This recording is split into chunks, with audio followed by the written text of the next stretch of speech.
अस्सलाम वालेकुम everyone, you are watching doctor Amana Saeed. आज जो हम टॉपिक डिस्कस करने लगे हैं वो है मेल बाल्डनेस का। मेल बाल्डनेस के डिफरेंट तरह के कॉजेज़ होते हैं और डिफरेंट उनका ट्रीटमेंट होता है जो हम अक्सर क्लिनिक्स पे भी करते हैं। और जब पेशेंट हमारे पास क्लिनिक पे आता है या हॉस्पिटल में आता है तो कुछ सप्लीमेंट्स और कुछ डाइटरी जो मॉडिफिकेशंस है वो भी हम करते हैं। सबसे पहले हम जाते हैं मेल बाल्डनेस के कॉज की तरफ कि ऐसा कौन सा कॉज है कि आज 70% मेल जो है वो बाल्डनेस का शिकार हो रहे हैं।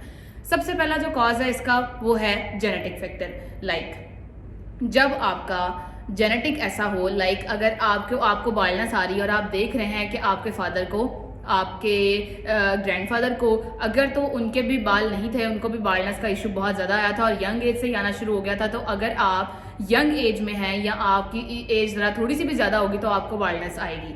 इसमें आप जितनी मर्जी डाइटरी मॉडिफिकेशन कर लें, इसमें आप अपने आप को सप्लीमेंट्स पे डाला हुआ आपने, इसमें आपको ट्रीटमेंट भी ले रहे हैं इनकेस पीआरपीज वगैरह, तो फिर भी आपका hair fall with the passage of time increase होगा, बिल्कुल ख़त्म नहीं होगा, थोड़े अरसे के लिए स्टॉप ज़रूर करेगा। ये होता है एक जेनेटिक फैक्टर जो आजकल अपेयर हो रहा है। थर्ड पर्सन को आप कह लें कि मेल्स में ये इशू होता है। सेकेंड चीज़ आती है आपके पास हार्मोनल इम्बैलेंसमेंट। जैसे फीमेल्स के अंदर हार्मोन्स इम्बैलेंस होने की वजह से हेयर फॉल होता है, एक्नी होती है, इस तरह ही मेल का सिनेरियो होता है। मेल के केस में जब आपके पास डाइट का इशू आ रहा होता है या हार्मोन्स इम्बैलेंसमेंट की तरफ जाते हैं तो हेयर फॉल बहुत ज़्यादा होता है। डिफरेंस ये है एक मेल और एक फीमेल की इम्बैलेंसमेंट ऑफ हार्मोन्स के अंदर कि जब फीमेल के होते हैं तो हेयर फॉल होता ज़रूर है, लेकिन फीमेल कभी भी बाल्डनेस की तरफ नहीं जाती है। उसके इतने बाल मौजूद होते हैं, उसको खुद लगता है कि वॉल्यूम उसका डिक्रीज कर गया है, लेकिन बाल्डनेस कभी भी नहीं आती है। इनकेस अगर उनको कोई डिसीज है लाइक स्किन एलोपेशिया है तो उसके अंदर जाके थोड़े से पैचेस होते हैं जो एलोपेशिया की तरफ चले जाते हैं या फिर बाल्डनेस की तरफ चले जाते हैं, लेकिन प्रॉपर बाल्डनेस हमारे पास फीमेल्स के केस के अंदर अपेयर नहीं करती है। सेकेंडली आते हैं हमारे पास मेल्स के अंदर क्या होता है कि जैसे जैसे हेयर फॉल इंक्रीज कर रहा होता है मेल का पूरा एरिया बाल्ड होना शुरू हो जाता है और इस तरीके से बाल्ड होता है कि without any big procedure like hair transplant वहाँ पे बाल ग्रो नहीं करते हैं। फीमेल के केस में ऐसा होता है कि अगर आप पीआरपी सेशंस की तरफ मूव करती हैं, आप अपनी डाइट अच्छी करती हैं या बायोटिन का इंटेक करती हैं तो आहिस्ता आहिस्ता जो हेयर फॉल है वो आहिस्ता आहिस्ता कम होगा और हेयर फॉल स्टॉप कर जाएगा। लेकिन मेल्स के केस में ऐसा नहीं होता है, इसीलिए नंबर ऑफ पेशेंट्स हैं या नंबर ऑफ मेल्स हैं जो हेयर ट्रांसप्लांट कराते हैं। आज तक फीमेल्स हेयर ट्रांसप्लांट मेरा ख्याल है उनकी रेशियो होगी 2% और मेल्स की जो रेशियो है ट्रांसप्लांट कराने की वो 98% है। अब आती है बात हेयर ट्रांसप्लांट की तरफ। जाहिर सी बात है जो लोग बाल्डनेस का शिकार हैं और यंग एज में उन्हें बाल्डनेस हो जाती है तो उन्हें जाना पड़ता है हेयर ट्रांसप्लांट की तरफ, क्योंकि ऑब्वियसली जब आपके बाल गिर जाते हैं, बाल्डनेस आ जाती है तो बहुत ज़्यादा एज ज़्यादा लग रही होती है। सो आप डिस्कस करते हैं कि हेयर ट्रांसप्लांट होता क्या है, ये प्रोसीजर किया किस तरीके से जाता है, इसकी कितनी टाइप्स हैं और इस प्रोसीजर के रिजल्ट किस तरीके से आते हैं, कितनी देर में आते हैं और इसका रिजल्ट कितनी देर तक रहता है। सबसे पहले हम देखते हैं कि हेयर ट्रांसप्लांट होता क्या है बेसिकली। ठीक है, हेयर ट्रांसप्लांट आपका एक ऐसा मैसिव प्रोसीजर होता है जिसके अंदर आप पेशेंट के डोनर एरिया से ग्राफ्ट्स लेते हैं, लाइक उसके बाल रूट से लेते हैं आप, ठीक है, और उस एरिया के अंदर इम्प्लांट कर देते हैं जहां पेशेंट को या क्लाइंट को रिक्वायरमेंट है बाल लगवाने की। ठीक है, उसका कोई भी कॉज है। देखिए, ऐसा नहीं सोचना आपने कि यार मुझे जो जेनेटिकली है, मेरे वाले साहब को भी था और मेरे दादा को भी था इसलिए मुझे आगे से हो गया एलोपेशिया, ठीक है, बाल्डनेस हो गई है तो मैं बाल लगवाऊंगा तो गिर जाएंगे। ऐसा नहीं है, आपका कोई भी कॉज है, आपका हार्मोनल इशू है, आपके डाइट का इशू है, आपका जेनेटिक इशू है, अगर आप हेयर ट्रांसप्लांट की तरफ मूव करेंगे तो उसका रिजल्ट सब में सेम आता है। सब क्लाइंट्स के अंदर, सब पेशेंट्स के अंदर हेयर ट्रांसप्लांट का जो रिजल्ट है वो सेम रहेगा। अगर आपने ग्राफ्ट इम्प्लांट कर दिया है और ग्राफ्ट ग्रो कर गया है, आपका हेयर फॉलिकल ग्रो कर गया तो वो फिर परमानेंट है, उसने वो वहीं पर रहना है चाहे आपका जेनेटिक कुछ भी है। ठीक है, अब हेयर ट्रांसप्लांट करते हुए किस तरह से आपको चीज़ें फेस करनी पड़ती हैं। लाइक आपके ग्राफ्ट्स निकलते हैं और आप उस एरिया के अंदर उसे इम्प्लांट कर देते हो जहाँ पे एक बाल्डनेस है। ठीक है, अब वेरी करते हैं प्रोसीजर्स। लाइक हमारे पास जो पाकिस्तान के अंदर हो रहे हैं वो एट अ टाइम 2 प्रोसीजर्स हो रहे हैं डिफरेंट क्लिनिक्स पे। ठीक है, अब जो मेरा क्लिनिक है हम लोग भी दोनों प्रोसीजर्स करते हैं, लाइक हम DHI मेथड भी यूज़ करते हैं और FUE भी करते हैं। DHI क्या है? DHI हम एक ऐसा मेथड है जिसमें हम डायरेक्ट हेयर इम्प्लांट करते हैं। लाइक हमारे पास जो प्रोसीजर DHI का होता है इसके अंदर ये होता है कि आप जब ग्राफ्ट निकालते हैं डोनर एरिया से तो आप इंजेक्टर्स यूज़ करते हैं। लाइक आप इसके अंदर मैनुअली कुछ नहीं करते हो, आप मैनुअली कट लगा के ग्राफ्ट इम्प्लांट नहीं करते, आप इंजेक्टर्स यूज़ करते हो प्रॉपर। ठीक है, इस साइज़ का थोड़ा सा इंजेक्टर होता है, like I think so 3 centimetre तक का। ठीक है, उसमें क्या होता है कि आप ग्राफ्ट को रखते हैं और वो ग्राफ्ट फिर जाके स्किन में इम्प्लांट कर दिया जाता है। ठीक है। मैं अपने क्लिनिक की और अपने क्लाइंट्स की जितनी भी वीडियोज़ हैं ट्रांसप्लांट करते हुए की वो मैं ज़रूर शेयर करूँगी। आप लोग देखिएगा कि DHI में और FUE में क्या डिफरेंस है। देन आता है FUE वाला प्रोसीजर। FUE क्या होता है कि उसके अंदर आप जो है ना वो करते हो कि एक ऐसा प्रोसीजर होता है, प्रोसीजर जो स्टार्ट का है वो दोनों में सेम है, लाइक आपने ग्राफ्ट दोनों में ही निकालने हैं, लेकिन इम्प्लांट करने का प्रोसीजर डिफरेंट है। DHI में ये होता है कि आपके लिमिटेड नंबर ऑफ ग्राफ्ट्स लगते हैं, इतने ज़्यादा ग्राफ्ट्स नहीं लग पाते हैं। लेकिन FUE का ये अच्छा बेनिफिट ये है कि इसके अंदर आप डायरेक्ट लगा रहे होते हो, ठीक है, आप मैनुअली कर रहे होते हो, तो आप मैक्सिमम नंबर ऑफ ग्राफ्ट जो है ना वो इम्प्लांट कर देते हो किसी की भी स्कैल्प के अंदर, ठीक है। उसके अंदर आप जो है ना वो मैनुअली आप सिर्फ फोर्सेप्स से उसे पकड़ते हैं और स्किन के अंदर इम्प्लांट कर देते हैं, ठीक है। ये सिर्फ मैंने आपको बड़ा बड़ा बताया कि इन दोनों टेक्निक्स को कहते क्या है और ये करते किस तरीके से हैं। अब जो मैं आपको बताने लगी हूँ वो हर क्लाइंट का, हर पेशेंट का यही क्वेश्चन होता है, पेन तो नहीं होती है और कितने आवर्स का प्रोसीजर होता है और इसके बाद मुझे कितनी एहतियात करनी पड़ेगी। तो हम शुरू से शुरू करते हैं। सबसे पहले ये है कि हम GA के अंदर ये प्रोसीजर नहीं करते हैं। हम इस प्रोसीजर को करते हुए हमें 6 to 7 आवर्स लगते हैं। 3 आवर्स हमें ग्राफ्ट लेने में लगते हैं और 3 आवर्स हमें ग्राफ्ट इम्प्लांट करने पे लगते हैं। इस चीज़ को नहीं देखते हम कि एरिया कितना ज़्यादा है, एरिया कितना कम है तो टाइम कम लगेगा, नहीं, हमने टाइम मैनेज इस तरीके से करना होता है कि 6 आवर्स आराम से लग जाते हैं हर क्लाइंट पर। देन इसमें ये होता है कि हमने लोकल एनेस्थीसिया दिया होता है, हम स्कैल्प के डिफरेंट पॉइंट्स के ऊपर लोकल एनेस्थीसिया देते हैं और वहाँ से स्किन बिल्कुल जो है वो सुन हो जाती है। फिर वहाँ से ही हम ग्राफ निकालते हैं और जब हम इम्प्लांट करने लगते हैं, चाहे वो DHI है चाहे वो FUE है, FUE का प्रोसीजर आप करने लगे हैं, उसके अंदर भी हम लोकल ही इंसर्ट करते हैं उस पूरे पार्ट के अंदर। देन हम जो है वो ग्राफ्ट की इम्प्लांटेशन स्टार्ट कर देते हैं।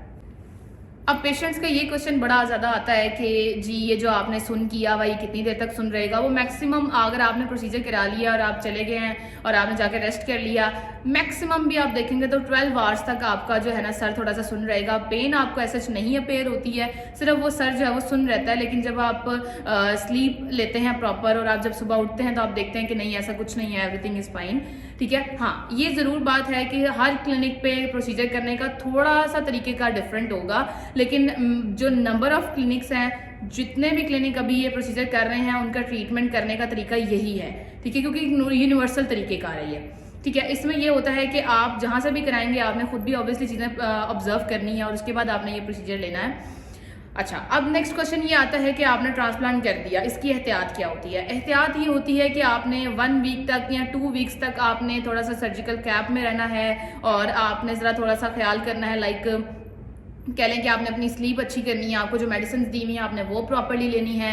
उसके अलावा आपने अपना प्रॉपर जो हेड है वो वॉश करना है, ठीक है। लाइक वॉश करना नॉर्मल वाटर से नहीं करना होता, वो नॉर्मल सलाइन से करना होता है। पायोडीन का यूज़ करना होता है, प्रॉपर एंटीबायोटिक होती है 1 वीक की, वो आपने ज़रूर खानी होती है। मतलब इतनी ज़्यादा बड़ी एहतियात नहीं है कि आप देख के डर जाएंगे और कहेंगे ये नहीं यार ये प्रोसीजर करा लिया है तो अब तो हमें महीने तक घर से ही निकलना, ऐसा कुछ नहीं है। आप वेरी नेक्स्ट डे भी अपने काम पर जा सकते हैं, ठीक है, क्योंकि ये एक कट नहीं है, एक सर्जरी वो वाली नहीं है जिसमें आप प्रॉपर कट लगाते हैं फिर स्टिचेस लगाते हैं जिसमें आपको एहतियात की ज़रूरत है या आपको इन्फेक्शन होने का खतरा होता है, ऐसा कुछ भी नहीं है। प्रॉपरली मैनुअल बहुत एक माइनर से नीडलिंग से हम वो चीज़ लेते हैं ग्राफ्ट्स और फिर हम उसको इम्प्लांट कर देते हैं इंजेक्टर्स के थ्रू या फिर मैनुअल। जो भी प्रोसीजर करते हैं इसमें इन्फेक्शन आने के चांसेस नहीं होते हैं अल्हम्दुलिल्लाह। देन सबसे ज़्यादा मुझे क्लिनिक पे जो पेशेंट आके सवाल पूछता है ना वो ये है कि मैडम ये बता दें कि ये जो आप ट्रांसप्लांट कर रही हैं इसके बाल कब तक रहेंगे, ये थोड़े दिन बाद गिर तो नहीं जाएंगे, इनका रिजल्ट कब तक आएगा। मैं पेशेंट्स को अक्सर ये कहती हूँ कि रिजल्ट आता मैंने जो अपनी लाइफ में देखा है वो 4 से 6 महीने हैं। 4 महीने से पहले जल्दी रिजल्ट नहीं आता, आए भी तो सारे बाल नहीं निकलते हैं, कुछ बाल रह जाते हैं जो 4 महीने के बाद निकलते हैं। लाइक एक पूरे प्रोसीजर को जो हमने किया है उसको जो उसने हमें रिजल्ट देना है वो 6 महीने के अंदर देता है, ठीक है। 6 मंथ्स के अंदर मैक्सिमम रिजल्ट आ जाता है। अब नेक्स्ट क्वेश्चन ये आता है पेशेंट्स का कि ये जो बाल लग गए हैं ये रहेंगे कब तक, ये टेम्परेरी प्रोसीजर है कि परमानेंट है। तो यहाँ पे मैं एक कन्फ्यूजन क्लियर करती जाऊँ सारे जो भी मुझे सुन रहे हैं कि ये जो प्रोसीजर है ये ट्रांसप्लांट एक ऐसा प्रोसीजर है जिसके रिजल्ट्स परमानेंट होते हैं। अगर आपने हेयर ट्रांसप्लांट करा लिया है, जितने भी ग्राफ्ट हमने आपकी स्किन के अंदर इम्प्लांट कर दिए हैं और उनसे हेयर्स निकल आए हैं वो परमानेंट हैं। चाहे आपकी एज जितनी मर्जी ज़्यादा होती जाए, आपका रूट लाइन कॉज जो भी है, लाइक आप जेनेटिक फैक्टर की वजह से आपकी बॉल्डनेस थी, हार्मोनल इशू था या आपकी डाइट अच्छी नहीं थी, लेकिन जो बाल हमने लगा दिया है वो निकल आएगा, वो परमानेंट होगा, उसकी गारंटी भी हम देते हैं, ठीक है। नेक्स्ट चीज़ आती है हमारे पास कि आप उसकी जो ग्रोथ है उसको किस तरह से बढ़ा सकते हैं, ठीक है, 6 मंथ्स के अंदर। उसमें ये होता है कि आप पीआरपी के सेशंस रखवाएं अपने, आप पीआरपी प्रॉपर टाइम पे लें, आप बायोटिन का इंटेक करें, आप अपनी डाइट अच्छी करें, अपना स्लीप साइकिल अच्छा करें, स्ट्रेस को ज़रा थोड़ा सा कम करें, और वो जो हमने या कहीं से भी आपने लगवाए हैं उन पर थोड़ा सा ध्यान कम दें, क्योंकि जितना बंदा सोचता है उतनी वो चीज़ें फिर आपको तंग कर रही होती हैं। इसलिए टेंशन फ्री होकर आप छोड़ दें उसको और देखें कि कब जो है वो बाल प्रॉपर ग्रोथ में आ जाएंगे। अब अक्सर पेशेंट्स मुझसे ये भी पूछते हैं कि मैडम ऐसा तो नहीं है कि हम ये प्रोसीजर कराएंगे और हमें बाद में कोई और इश्यू आ जाएगा, या हमारी स्कैल्प पीछे से जहाँ से हमने ग्राफ्ट ले लिया है वो खाली तो नहीं हो जाएगी, कहीं वहाँ तो नहीं बाल्डनेस आ जाएगी, चलें आगे से तो आपने लगा दी है, पीछे क्या बनेगा।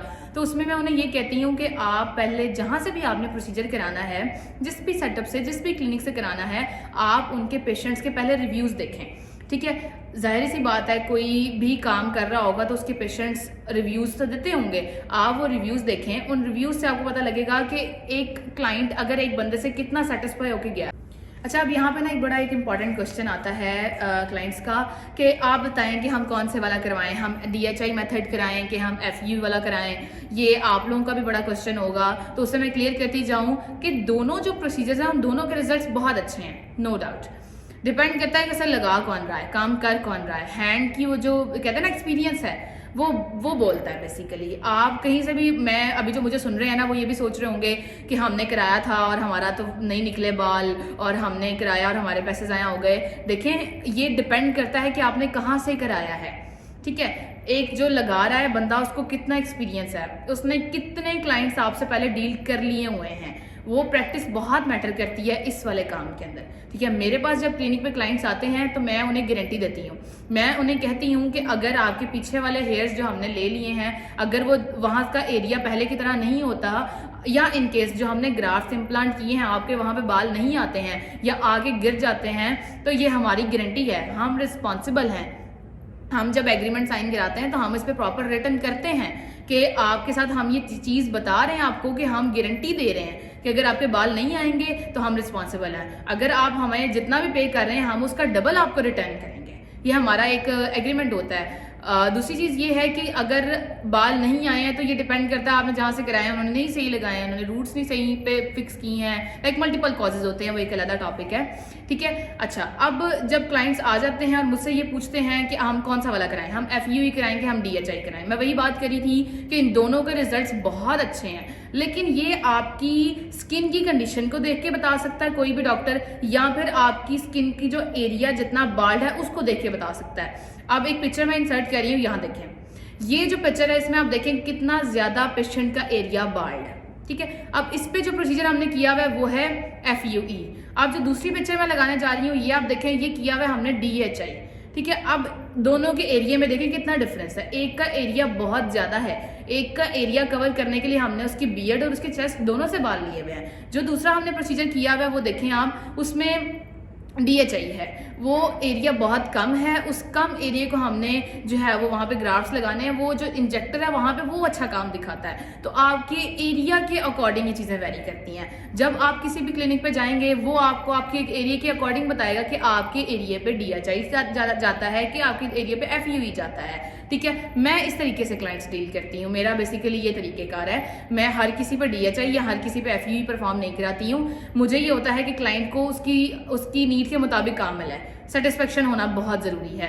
ठीक है, उसके बाद आता है कि आप ये ना सोचें कि DHI कराया तो बाल रहेंगे, FU कराया तो बाल आएंगे ही नहीं और बाल गिर जाएंगे, या जैसे भी आपको आपके जितने भी आपके आ रहे हैं, आपके माइंड में कन्फ्यूजन आ रही है, लेकिन ऐसा नहीं है। दोनों कराएंगे तो दोनों में से जो भी आप करा रहे हैं उसमें से आपको रिजल्ट मिलेगा ही मिलेगा, और परमानेंट रिजल्ट मिलेगा। PRP is a temporary procedure, temporary treatment होता है, टेम्परेरी रिजल्ट्स होते हैं, लेकिन जो ट्रांसप्लांट है वो आप एक सेशन लोगे, उसके बाद आपको दोबारा ट्रांसप्लांट कराने की जरूरत नहीं पड़ती अगर एक ही सेशन में आपका बहुत अच्छा काम हुआ हुआ है।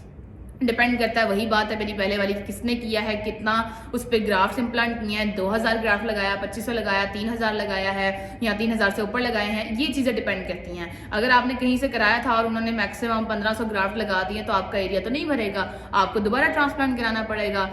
जो मेरे पास क्लाइंट्स आते हैं अल्हम्दुलिल्लाह उन्हें दोबारा ट्रांसप्लांट की जरूरत नहीं पड़ती, क्योंकि एक ही सेशन में हम उनको मैक्सिमम कवर दे देते हैं, मैक्सिमम लुक दे देते हैं, ठीक है। और ये परमानेंट है, एक सेशन आपने लिया उसके बाद आपको कभी इंशाल्लाह दूसरे सेशन की जरूरत नहीं पड़ती है।